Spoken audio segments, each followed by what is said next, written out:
Hey everyone, today we're tackling a staple of Finnish cuisine, rye bread. Now Finnish food might not top the charts, but this dense hearty bread could well be up there with the Moomins as one of Finland's best inventions. My wife, being Finnish, used to fill our suitcases with rye bread every time we returned from Finland. So I've decided to save on excess baggage and start whipping up this delicious loaf right at home. Let's bake!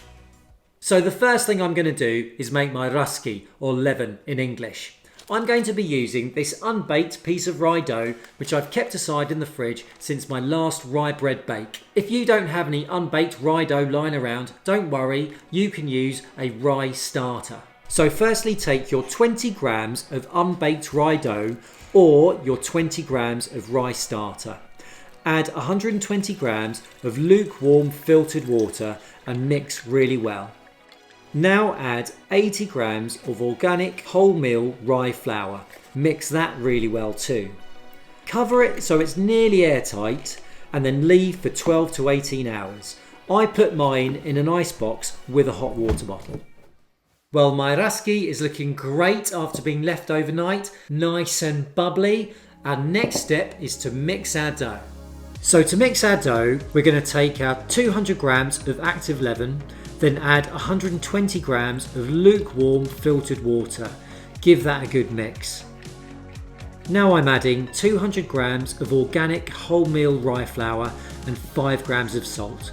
I tend to add half of the flour, then add the salt, and then add in the rest of the flour and give it a good old mix. If it starts to get a bit difficult to mix with a spoon or whatever you're using, start using your hands. The dough's going to feel a bit wet, but it will firm up when the flour absorbs the water. Scrape off any dough stuck to your hands and then rest it for 30 minutes. You don't need to cover it or anything like that. We now need to knead the dough in the bowl for 5 minutes or so. Add a bit of flour if the dough feels too wet to you. Remember, there's not going to be a strong gluten network in this dough, like in a wheat-based dough. Keep on going. If you're like me, your hands get tired after a few minutes. I'm now going to shape the bread on a heavily floured kitchen top. I'm also sprinkling some flour onto the dough so it doesn't stick. Firstly, I'm going to try to make a round disc and then pat it down into a flatter shape. Now do as I say here, not do as I do.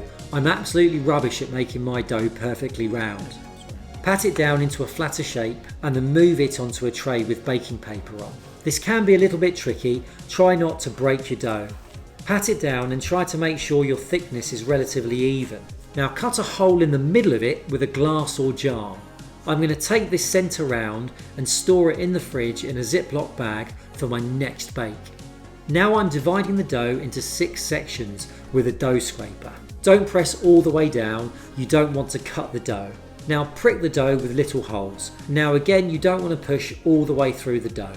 Now pop the dough in a cold oven for 4 to 6 hours until the cuts are less deep. Bake in a fan assisted oven at 230 degrees Celsius for 25 minutes or in a conventional oven at 250 degrees Celsius.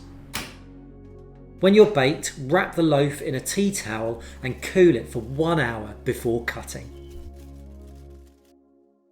Now, it would be remiss of me not to give a shout out to this book by Elisa Kuusela. Most of you, like me, won't be able to read it as it's in Finnish. Luckily for me, I have an in-house translator. Most of the things I mentioned in this method come from here. Good luck getting a hold of a copy though. It seems only to be sold in Finland. Let's cut this open.